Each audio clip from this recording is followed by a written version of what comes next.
Google's Motorola deal still under review in China, and we got Drew Dowell here to explain it to us. China, a bit of a murky place to do business with sometimes. Right. So tell us, what's going on here? Well, unfortunately, we don't have a lot of context about what the Chinese are thinking, but this is the last major review that's needed to get this deal done. They've already come through the U.S. and the European Union without any real questions raised about it. But it's one that's got to be taken seriously. China's been playing a bigger role in M&A, international M&A review in the last couple of years, and they do have a dog in this fight. They've got two big handset manufacturers, Huawei and ZTE, that are coming up the curve of global handset manufacturers, and they're doing it by using Android. So these concerns that Motorola getting together with Google will mean that maybe other Android producers are squeezed out or disadvantaged are probably ones that they're considering.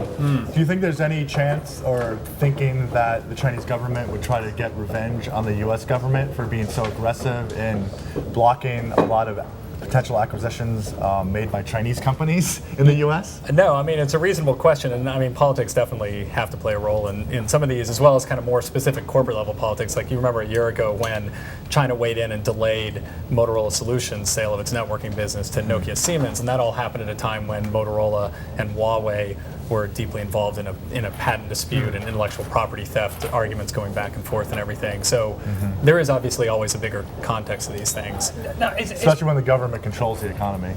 Well, yeah. So is transparency, apart from that, is transparency an issue here? Is that, I mean, as you mentioned, we don't know really what Yeah, it's certainly an issue this morning because we don't know exactly what the objection is, and Motorola and Google aren't telling us. Isn't that, I mean, that's fundamental. They should, presumably they should come clean with what the reasons are, then people can discuss it and you can have a back and forth dialogue about what is right, and that's how you get to the truth, isn't it? I think that's reasonable, but I mean, regulators in our country also do the same thing. They don't tell you what they're thinking until they come up with a verdict for the most part, right? So it's, but I don't think it's, it's not to, I don't think it's necessarily a special risk. This is just a problem in regulation that investors don't really necessarily have a window into deliberations that could be highly influential on their investment decisions down the road.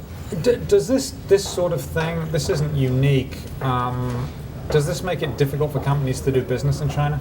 Do you think, both of you, Wayne?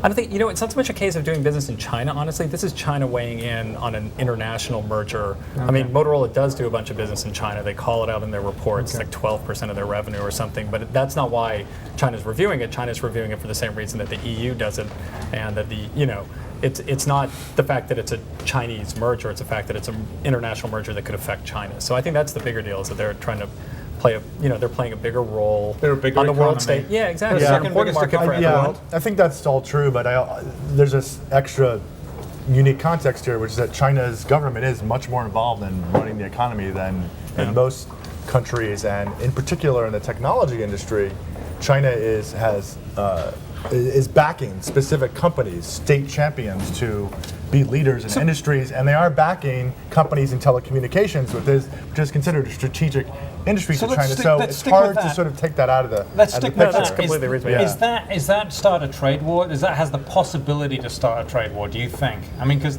these things can start small, right? I mean, I'm not going to go that far, but I think, but Spencer's right about this. I mean, in fact, China's had a problem with these two companies in particular, right? And Motorola, again, in its annual report, does call out rising competition from Chinese companies as an issue for the year ahead. So there's a commercial interest in here, as well as just a regulatory interest, perhaps. Yeah, well, there's definitely a commercial interest when it comes to this. Absolutely. Well, we look forward to updates from you or whoever else is covering it. Thank you very much, Drew Dowell of the Wall Street Journal.